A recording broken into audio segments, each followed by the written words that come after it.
Welcome back everyone, Leftwing Zero here with continued coverage of Day 2 of the Think Fast competition.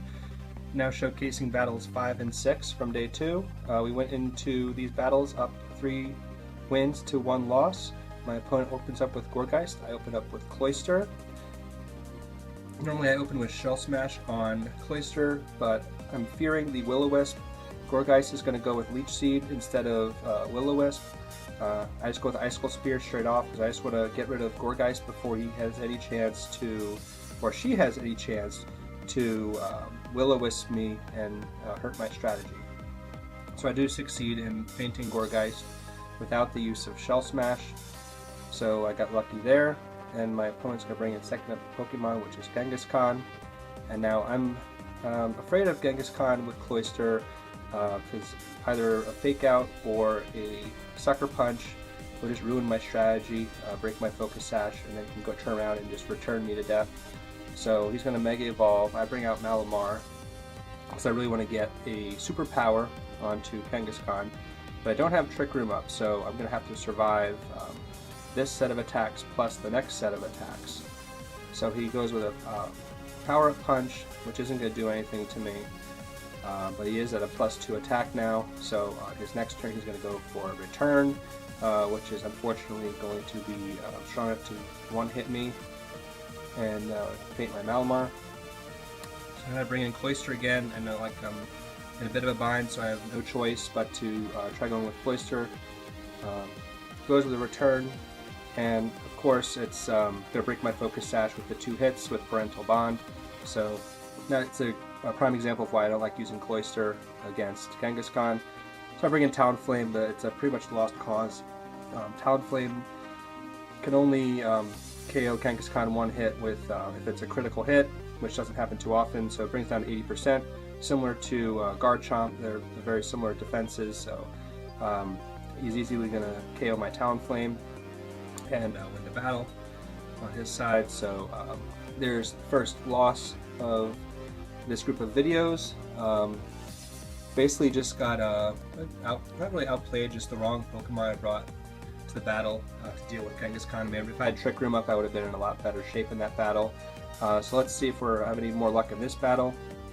So I'm going to open up with Ranunculus, and my opponent's going to open up with his Frostlass. So I'm thinking about I'm in pretty good shape here. Frostlass isn't really that strong defensively. It is pretty powerful offensively, so Shadow Ball does take me below half. I do get Trick Room off, so I'm going to get the next turn up. So fortunately I get Shadow Ball off. A lot of times Frostlass is used for using Destiny Bond to this situation where it's on the Focus Sash, but it does go for Shadow Ball again instead of Destiny Bond, because it figures that it has to absorb a hit first to get to Focus Sash. So my Ranunculus faints. I know I have to bring out a Pokemon that has priority just so I could take care of this Frostlass before it uses Destiny Bond on me. So I bring out my Doublade and I go for a Shadow Sneak just to get the guaranteed KO on Frostlass, get it out of the way before it uses Destiny Bond and gets rid of my Doublade. So tied 2-2 right now, but it brings in Quagsire. And I'm really upset now because I know that my best chance to get Quagsire was with Ranunculus with Energy Ball. And now Ranunculus is gone, so a very small chance. I made a mistake there. I used Swords Dance, which Quagsire's ability is unaware, which Swords Dance doesn't mean anything to Quagsire. I mean, it's still gonna do just as much damage, and Quagsire is gonna spam Curse, and I'm already at this point very screwed in this battle. I'm gonna go with Sacred Sword, which at the time I was thinking, okay, well, Sacred Sword ignores defense boosts. But again, Quagsire is unaware, so and my Trick Room ends, but Quagsire is unaware, so it's still going to do not that much damage. Quagsire is going to go with Earthquake, which with his raised attack is going to take me down to a little more than a quarter health. Even with Eviolite, it still took a lot of damage off of me. So I try to bring Doublade back.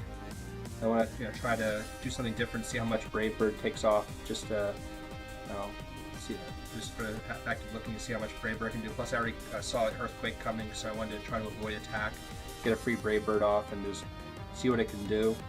But the defenses are very, very high right now on Quagsire, so Talonflame's Brave Bird, even though it's choice banded and max attack, it's still not going to do as much as I wanted to, and Quagsire reveals Recover.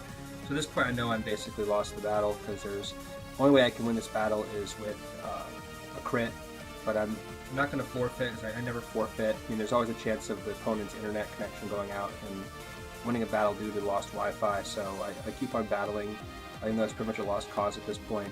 Quagsire uses Rock Slide on Talonflame, which is going to be an easy KO into Talonflame.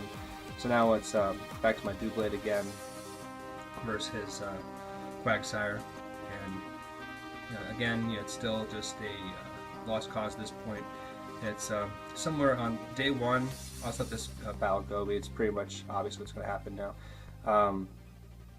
The first day I had a battle against a Shuckle, and it pretty much walled me out with similar strategy where it used its contrary Shell Smash to up its defenses, and it really gave me a hard time where I brought the wrong Pokemon. I should have brought Doublade to that battle because it would have been a lot more useful, but no luck. So there's 2 battles, 2 losses. So now I'm at 3-3. So we'll see what we can do to make up for this. So we still have a bunch of battles to go for day 2. So maybe I can make up what I lost and look better for next time. So thank you, and like, comment, subscribe.